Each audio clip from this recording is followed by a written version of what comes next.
নমস্কার। আজ আমি আপনাদের কাছে শোনাবো স্পেশাল নিড সম্পন্ন একটি মেয়ের জীবন সংগ্রামের কথা।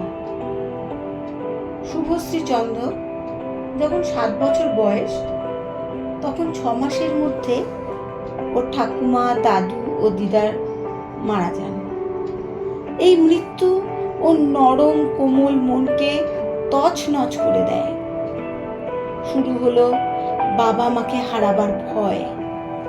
সারাদিন সারা রাত জেগে বাবা ও মাকে পাহারা দিয়ে রাখত, চোখের আড়াল করতো না।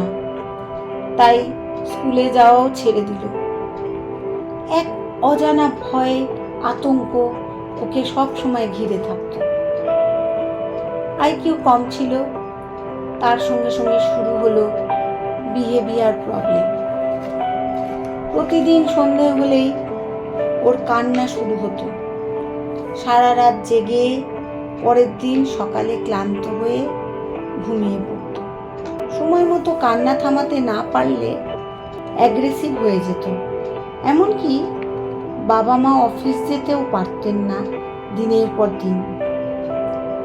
ওনারা ভাবত কি করে শুভশ্রীকে স্বাভাবিক জীবনের মূল স্রোতে ফিরিয়ে আনবে।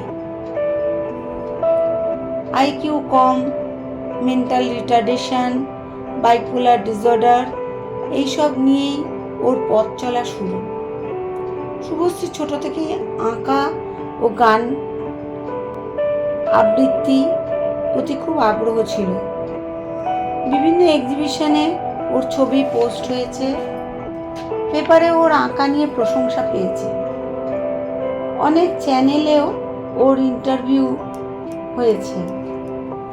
গান, আঁকা ও আবৃত্তি নিয়ে শুভশ্রী অনেক পুরস্কার পেয়েছে। আপনাদের কাছে তাই অনুরোধ, আপনারা ওর পাশে থাকলে আগামী দিনে শুভশ্রী আরো উন্নতি করতে পারবে।